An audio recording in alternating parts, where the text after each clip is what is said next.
bem-vindos ao Contexto Cast, o podcast da União dos Vereadores da Baixada Santista. Eu sou Cristiane Desconce e hoje nós vamos continuar contando a história da UVEBS. E você que gosta aqui do nosso canal, por favor, aproveita essa oportunidade agora para se inscrever e ativar as notificações clicando no sininho para você sempre saber quando a gente tem um episódio novo. E hoje eu recebo um convidado que, apesar de não estar mais vereador, ele continua aí todo dia entrando na sua casa e se comunicando com você através da rádio e da televisão. Meu amigo jornalista Douglas Gonçalves. Bem-vindo, Douglas. Obrigado, Cris. Uma satisfação ter aceito esse convite por você e para falar da União de Vereadores da Baixada Santista. E é interessante quando você fala assim que eu não estou vereador, mas a questão política também indiretamente ela acaba acontecendo no rádio, na TV, quando você faz algumas cobranças para os seus convidados e entrevistados. Só que na Câmara você tem um fórum apropriado que já é justamente o legislativo. Mas fora da Câmara, sem mandato, é na sua atividade profissional, no rádio, na TV ou na internet, como você está fazendo aqui. Com certeza, Douglas sempre teve, né, esse perfil mais combativo, de trazer mesmo as demandas da população aí a público, e isso acaba tendo resultados, né, no fim das contas. Você sabe que o combativo é interessante, não é o combativo depreciativo, é o combativo esclarecedor. Às vezes, quando a gente faz uma cobrança para determinados políticos ou prefeitos, eles às vezes, alguns não gostam. E deveriam gostar. Por quê? Porque eles são pessoas públicas. É óbvio que a forma que a gente cobra, quando a gente cobra com educação, a gente reverte com educação. Quando a gente é um pouco crítico, mas sem baixar o nível, eu acho que o homem público tem que pensar, mas espera aí, por que a Cris está sendo tão enfática comigo? Eu preciso verificar se isso procede, ou seja, é um termômetro. Porque se ele for perguntar para os seus assessores, está tudo muito bem. Mas e a população? E os vereadores? E o problema de fato, que às vezes ele não sabe? Então, eu tenho a certeza que a UVEBS tem essa grande responsabilidade. Cada Câmara tem a sua característica, mas muitos dos problemas eles são metropolitanos. E são os prefeitos que têm que resolver, ou seja, o executivo provocado com responsabilidade no legislativo. Eu digo para você que alguns prefeitos não gostam, mas eles têm que saber lidar com a crítica e com a oposição. O Oswaldo Justo, ex-prefeito de Santos, falava uma frase interessante. A administração que não tem oposição, que procure criar, porque é um termômetro para saber se de fato procede a crítica ou não. Com certeza. Douglas, o que nos trouxe até aqui, esse momento, também foi a sua experiência como presidente da UVEBS, né? Talvez as pessoas não saibam, mas o Douglas foi presidente da UVEBS em 2015. 10 anos, hein? Há 10 anos. Olha, presidir a UVEBS é uma grande responsabilidade. Toda vez que você preside, eu vejo assim, você tem que descer um degrau da sua humildade. Porque o fato de você ter conquistado, vamos supor, um cargo máximo, ou um vereador, ou um prefeito, ou um supervisor, ou um diretor, você precisa, lógico, agradecer o título que você conquistou, mas descer um degrau abaixo para que você possa estar no mesmo nível das pessoas e saber liderar, trazendo todos para que eles possam participar. Eu vejo que um dos problemas que eu encontrei na época da UVEBS e vejo hoje é a falta da união total dos vereadores. É óbvio que você não vai conseguir, se não me engano, são 136. Agora 142. Porque aumentou o número de cadeiras, por exemplo, no Guarujá, em Praia Grande, por exemplo, 142 vereadores. É difícil você ter os 142 numa discussão, numa reunião. Mas você poderia ter 80, você poderia ter 70, que é um número significativo. Às vezes nem isso a gente tem. Às vezes são 10, 15, 20, quando muito. E isso enfraquece. Eu não sei se os vereadores atuais, ou também da época, não apostavam tanto na UVEBS, ou eles, talvez por alguma limitação, meu modo de pensar, eles não participaram. Eles deveriam, sim. O ex-prefeito Davi Capistrano falava uma vez, o legislativo, isso em Santos, ele é muito importante, mas tem vereador que não sabe dessa importância. O saudoso Davi Capistrano falava. E aonde que eu quero chegar? Essa mudança, por exemplo, de Praia Grande que teve, independente de a gente avaliar o atual prefeito pelo 6º mandato Mourão, teve que ter o aval da Câmara, Cris. Sim. Você sabe muito bem. Mas o Mourão é demais. Tudo bem, Mourão é demais. Ele apresentou projetos, mas foi a Câmara que discutiu e aprovou. Aonde que eu quero chegar? Por que muitas cidades entra prefeito, sai prefeito, entra eleição, sai eleição, continua a mesma coisa? Porque não houve uma força, uma representatividade do legislativo, ou seja, dos vereadores, para cobrar do executivo benfeitorias e melhorias para a cidade. Então, na época, 2015, eram outros prefeitos, né, não os atuais. Eu sempre tive uma grande relação com eles, mas eu via que eles não acreditavam muito na UVEB justamente por isso, por não nos tornarmos representativos com relação à quantidade, pela importância, junto ao chefe do executivo. É simples. Você imagina só se você de repente vai fazer uma reivindicação para o prefeito ou para o governador do estado. Você vai lá, bloca aí 4 ônibus, que são 40 pessoas, que são 160 pessoas, óbvio, pode ir assessor e tudo mais. Chega, o que foi, governador? A gente não tem espaço para atender os vereadores lá da Baixada. É mesmo? Poxa, tem que dar um jeito. O que o governador vai pensar? Caramba, o pessoal está aqui massa, não, quero ouvir, o que vocês precisam? É diferente. Com certeza. Entendeu? E você citou a questão da falta de união, né? E são pautas que precisam dessa atenção e muitos assuntos que são apartidários. A gente vê que, às vezes, pode haver a questão dos interesses dos partidos, né? Por termos estratégicos, mas é preciso haver um entendimento que pautas regionais, muitas delas são apartidárias e dependem dessa união. Concordo plenamente com você e veja bem, quando a gente fala de região metropolitana, e às vezes eu me torno repetitivo, mas repetitivo no intuito das pessoas não esquecerem, a nossa Baixada é a primeira região metropolitana criada em 1996, que ano que vem vai fazer 30 anos. E aí você vê que os problemas metropolitanos, eles continuam, mas as soluções não. A gente conversava antes de começar o podcast que existe, vamos supor, uma limitação da carteirinha. Da carteira da pessoa PCD, da pessoa com deficiência, de um município para outro.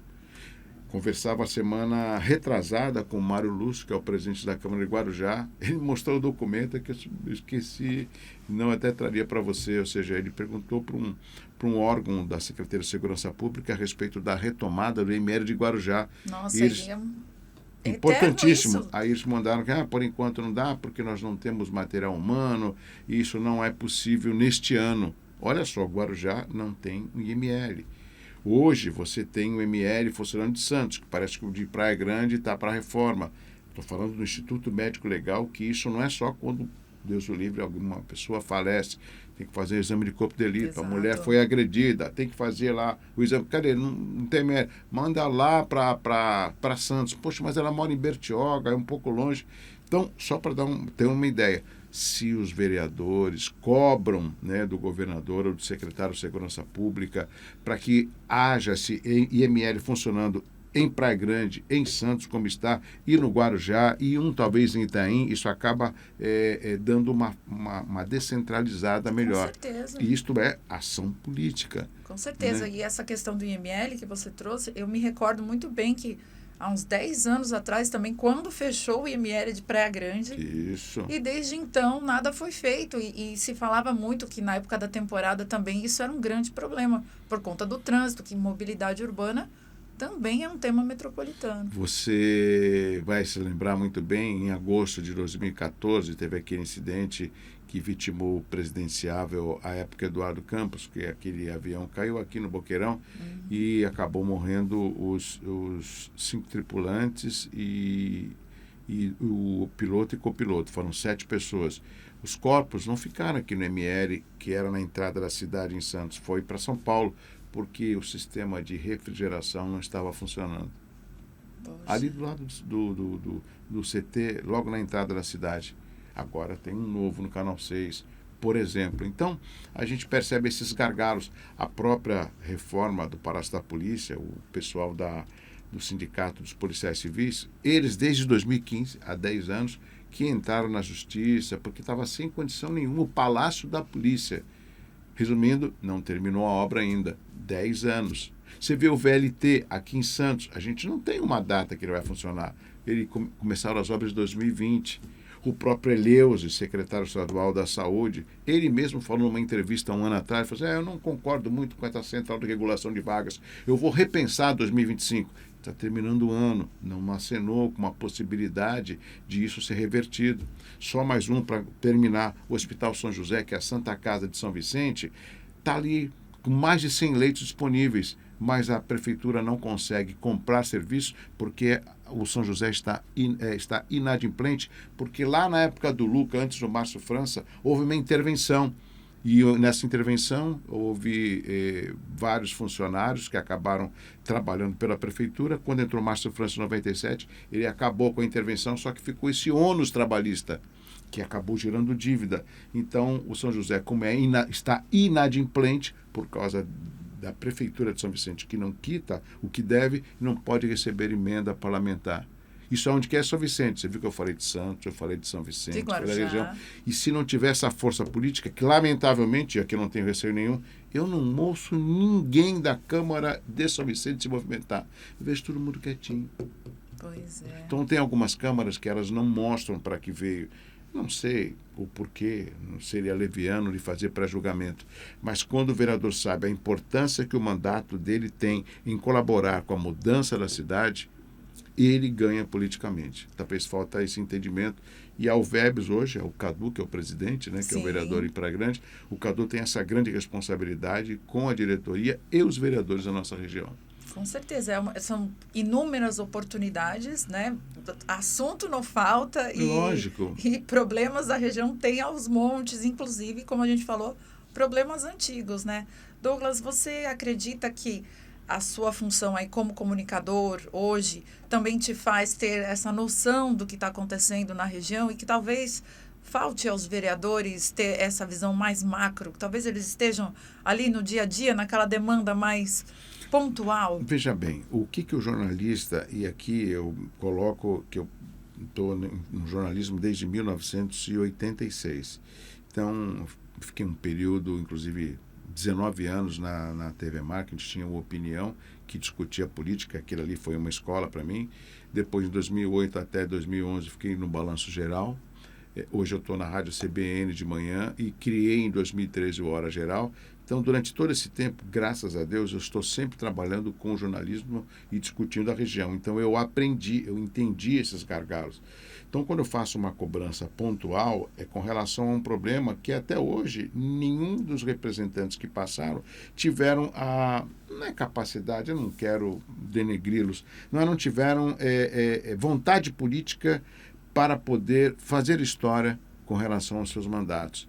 Se a gente parar para pensar, Cris, a gente chegou a inaugurar aqui uma maquete de uma ponte ligando Santos agora já de 85 metros. Você ia começar onde? Lá na João Pessoa, para você ganhar, para você poder chegar na ponta da praia. E foram lá entregar a maquete. E eu fui. Aí. Será que não teve ninguém para ver? Um minutinho só, essa ponte ela é inviável aqui por causa da altura. Agora, será que você vai fazer, então, um acesso tipo caracol para poder chegar lá? Nem isso. Mas a questão política. Exato, porque era ano de eleição, tinham que entregar uma solução ali. Parecia trabalho de escola, né? Mal comparando. Quando, tem que entregar alguma coisa aqui. Para nota. Isso. Acabou. Porque está no prazo. Tem que, e tem que ter uma responsabilidade. Agora parece que de fato sai do papel. O próprio governador que esteve aqui semana retrasada falou que esse túnel imerso pode ser entregue um ano antes, ou seja, 2030. Não sei se ele falou por ser otimista e por ser um pré-candidato à reeleição do governo do estado, mas ele tem responsabilidade sobre o que ele fala. Já tem a empresa, as obras parece que já começam ano que vem, isso é importante. E o túnel, ele não vai só melhorar a mobilidade entre Santos e Guarujá, ele vai melhorar toda a região. E é isso que falta também ao VEBS, pensar que projetos que deram certo, não sei se existe esse intercâmbio entre as câmaras, mas um projeto que deu certo em Santos, o VEBS tem que discutir, vamos apresentar em Peruíbe, vamos fazer em Itanhaém. E esses projetos, lógico, fazendo uma triagem da importância deles, sendo aprovados em todas as câmaras, é natural de se tornar um projeto metropolitano. Sim, sem dúvida. Entendeu? E isso fortalece a questão política. Então, acho que justamente falta isso. Se despir um pouco da vaidade, até porque hoje os vereadores não é um cargo que eles estarão eterno. alguns serão reeleitos, outros não, novos entrarão, mas a representatividade da população ela é fundamental. E não perder esse time de ir em busca dessas alternativas. Douglas, você falou da representatividade da população, e aí eu te faço uma pergunta. Você entende que a população conhece a importância do vereador? Não entende. Não entende, e o que eu vou falar é muito nítido. Não entende e a população acaba tendo uma relação um pouco descabida junto com o seu representante. Quer votar em mim? Pô, vou votar. E o que eu vou ganhar? Dá a impressão de que para que eu possa ter o voto da candidata Cris, ela tem que me dar alguma coisa em troca. Eu falo assim, não. Eu falo assim, eu achei você simpática. Deixa eu ver aqui suas propostas.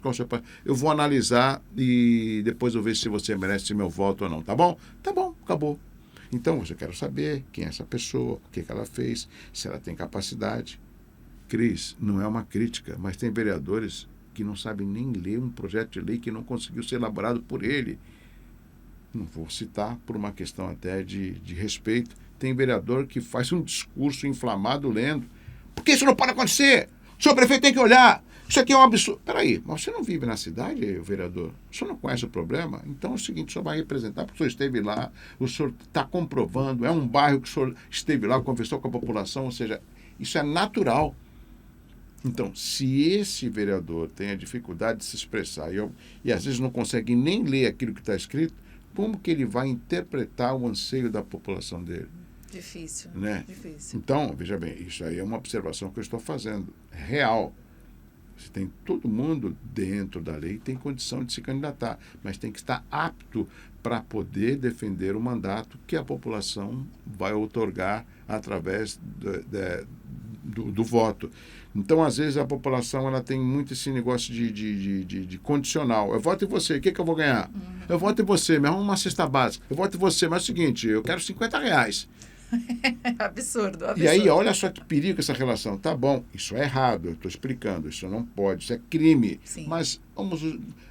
Mas tá aqui, R$50. Aí passou, eu fui eleito. Olha, votei no senhor, agora dá para arrumar lá na minha casa, na minha rua, que está com asfalto. Mas peraí, eu já paguei o voto, não devo mais nada para você. Óbvio que eu estou exemplificando o que lamentavelmente ocorre, porque isso é totalmente errado. Não sou favorável dessa prática. Mas a gente sabe que isso muito existe. Uma pessoa ela não sabe valorizar o voto dele. E outra, Cris, o número de abstenções nas cada últimas vez maior, eleições. Por quê? 1/3 da população não vai às urnas, não se interessa e nem se importa, porque a multa do TSE é coisa de centavos, ínfima. É R$1 e pouco, alguma coisa assim. Então, as pessoas, além de não terem essa... A palavra não é bem essa, mas não terem uma punição por não participarem, elas também não se sentem conscientemente punidas. Assim, na consciência delas, tudo bem não ir. Você vê como é a relação, né? Eu, rapidamente, vou dar um exemplo. Eu encontrei um grande amigo, o Otávio, eu tenho o hábito sempre ir na feira, aí encontrei com ele, isso aqui tem mais ou menos uns 2 anos. Ô, Douglas, tudo bem? Pô, foi bom te encontrar. Pô, tô precisando arrumar uma vaga na creche pro meu neto. Eu falei assim, é mesmo? Pô, tu conhece todo mundo, dá um jeito. Bom, jeito não tem como dar. Faz o seguinte, vai na escola que você quer creche, vê se você consegue. Se não conseguir, pede para deixar um nome na fila de espera, pega o nome da supervisora, que eu vou tentar, se você não conseguir, conversar com a supervisora, com a secretária. Tá, beleza. Bom, obrigado, não de nada. Eu sei que passou uns 15 dias, e como a gente tem o hábito na feira, mas nem sempre o mesmo horário, eu encontrei com ele, e ele não me ligou nesse período. Otávio, tudo bem? Opa, tudo bem? Meu neto tá lá, pô, obrigado. E aí? Não, furado, sabe que tinha vaga? Pô, tá bom. Ah, que bom. O que significa? Às vezes as pessoas veem que o político é obrigado a fazer por ela. Mas peraí, você também tem a sua responsabilidade. Vai à escola, converse. Por que tá assim? Ah, conseguiu? Ótimo. Então, era muito mais fácil. Entendeu? Então, as pessoas também têm esse entendimento de que o político tem que fazer tudo por ela. E não. Entendeu? O político foi eleito, independente de você votar ou não, mas ele é o representante. Você tem todo o direito de saber acompanhar o comportamento dele. Se ele está honrando o voto, se ele está votando segundo o interesse dele ou do partido, porque quem elege não é o partido, é o eleitor. Exatamente. Entendeu? Então, esse comportamento todo é fundamental que a população acompanhe. E outra, Cris, hoje você tem redes sociais, você tem TV aberta, você tem exceções que a Câmara é franqueada, então é muito mais fácil de você ver. Vocês não precisam estar lá na Câmara, pode assistir e ver, acompanhar o político nas redes sociais, eles costumam expor os trabalhos, porque também é importante, é uma vitrine importante, e isso também encurta a distância. Pode conversar com ele pela rede social. Exatamente. Então a Alvebs tem essa grande responsabilidade. Talvez os vereadores... Aí isso é um desafio que os presidentes terão. Eu tive uma parcela de responsabilidade, o Cadu tem a dele, de tentar sensibilizar os vereadores à importância da Alvebs. Isso é recente, que a Alvebs hoje tem uma cadeira no Condesb. É uma luta de 15 anos. Olha aí, não pode desperdiçar. Não pode desperdiçar. Pô, hoje o presidente da Condesb é o Caio Amado, né? Então, essa é a oportunidade. Entendeu? Eu me lembro quando entregaram aqueles conjuntos habitacionais no Tancredo Neves 3, que o Caio Amado saiu, ficou meio chateado, porque ele era um anfitrião, o Tancredo Neves 3 ficando em São Vicente, e uma quantidade de moradores de Santos que foram contemplados.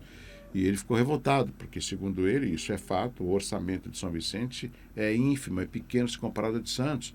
E essas famílias virão, e eu não tenho condição, até aquela foto que ele colocou a cabeça no ombro do governador Tarcísio, e estava, inclusive, no evento, o vice-presidente Geraldo Alckmin. E eu me lembro, nesse dia, na entrevista, ele explicou o que aconteceu, o que eu relatei, e ambos, tanto o governador como o vice-presidente, se colocaram à disposição do Caio no que ele precisasse. Olha só, deram a bola quicando. Então era colocar o projeto debaixo do braço. Governador, você lembra aquela vez que o senhor for lá, que o senhor falou que eu podia contar com o senhor? Então, olha, tem isso daqui para resolver, estou com os representantes da Alvebs, são os vereadores, mostrar força política. Isso eu não vejo. Eu vejo só no pouco que o governador ou o presidente vem, o presidente é mais raro, é só cortejá-los. Tudo bem, tirar uma selfie, temos aqui uma foto. Isto não traz nenhum resultado para a população. A gente precisa mostrar força política através da representatividade e de projetos factíveis. Aí a população vai ver, olha só, gostei. Parabéns, vereador. Parabéns, prefeito. Você fortalece a questão política. Parece bem clara a diferença entre a força política e o prestígio eleitoral, né? Parece que, às vezes, na cabeça das pessoas, o prestígio eleitoral parece mais importante. Na verdade, é a força política que, de fato, resolve, né? Esse prestígio, Cris, você vai se lembrar muito bem. Nós já chegamos a ter o governador do PSDB e das 9 cidades, 7 eram prefeitos do PSDB. O próprio governador, à época, Geraldo Alckmin, hoje vice-presidente, falava a República do Gonzaga, comer pastel no Carioca, Baixada Santista. E o que foi feito pela essa... concreto, esse né? concreto, por essa força política de ambos, governador e os prefeitos? Nada. Então, nem sempre o prestígio surte resultado. E aí você traz essa questão, a gente lembra que tem uma série de projetos engavetados, vamos falar do aeroporto do Guarujá, por exemplo, né? O aeroporto, a informação que eu tenho, inclusive recentemente estava num evento que estava o prefeito Farid Madi, eles estão terminando o terminal de passageiros, a pista já foi entregue, que é o aeródromo de Guarujá, mas eu acho que a bola da vez, e isso também demanda num determinado tempo, Cris, é com relação à terceira pista da Imigrantes. Né, que não se constrói daqui a 2, 3 anos. O projeto está praticamente finalizado. Hoje a gente levou muito tempo para deixar isso se tornar um caos, para discutir. Tanto é que foi no ano passado que a deputada Solange Freitas criou essa frente parlamentar da terceira pista da Imigrantes. E o que a Alvebs fez recentemente? Acabou tendo que apagar incêndio, que é a cobrança dos pedágios, Sim. que inclusive teve até a participação do deputado Caio França. E aí eu deixo uma pergunta, por que os demais deputados não fizeram coro com a Alvebs? Só o Caio França, porque ele é o único opositor ao governo Tarcísio de Freitas? E é aí, Cris, que eu vejo, não é questão de ser opositor. Nesse momento, a força política é na representatividade das pessoas. E conseguiram. Tanto é que os pedágios começaram a ser cobrados, acho que vão ser a partir de amanhã. Algumas cidades tiveram essa isenção. Na área continental, os moradores tiveram que se cadastrar para não pagar pedágio, mas mesmo assim precisou de uma força, de uma pressão política para tentar reverter a cobrança dos pedágios aqui, tanto no litoral sul como no litoral norte. E esse é o papel principal mesmo, né? É isso que tem que ser feito. A gente sabe que qualquer investimento, ninguém investe porque quer investir. Investe para ter um retorno, mas algo que seja viável e que não onere tanto essa população. Porque, vamos supor, você vai pagar pedágio na área continental, vai pagar pedágio ali na Cônigo Domênico Engoni. Vou pela balsa, vou pegar na balsa. Então, se você está no Bertioga ou em Guarujá, você tem que pagar 3 pedágios. Olha o absurdo. É muita coisa. Entendeu? É aí que tem que o VEBS, ou seja, se impor e discutir uma melhor forma para não sobretaxar a população aqui da região. É o legislativo que tem que discutir isso e saber cobrar com responsabilidade. Douglas, pensando nas áreas que a gente tem, né, de mais o calcanhar de Aquiles aí da nossa região, a gente fala de saúde como uma grande questão, a mobilidade urbana, segurança pública. O que você elencaria como o mais urgente hoje em termos metropolitanos? Segurança pública. A gente tem as características das cidades da região. Em 2003, o prefeito à época, Mourão, acabou criando um sistema de monitoramento que foi, inclusive, visitado por outros prefeitos de outras cidades, até da Argentina.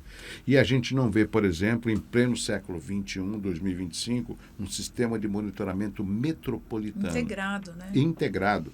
A gente tem uma característica da região que é muito mais fácil para esse monitoramento, porque as cidades elas estão conurbadas, estão próximas. E você não sabe, para aqui é São Vicente ou Praia Grande?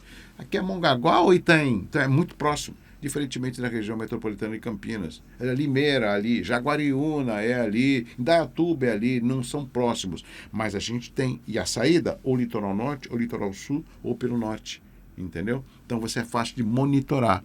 Aí você vê, por exemplo, vou chutar, amigos, Praia Grande tem 3.000 câmeras, Cubatão tem 500 câmeras. Olha só a diferença. Então, cada um acaba tendo seu monitoramento. E o governo do estado sai na frente, não é elogio, é apenas relatar. Tem o Muralha Paulista, onde as câmeras que estão monitoradas, não internamente, mas externamente, poderão ser acopladas no CCO, que é o Centro de Controle aqui da Prefeitura de Santos, por exemplo, para ajudar no monitoramento. Ou seja, a gente poderia promover isso e ser pioneiros da região metropolitana a ser monitorada.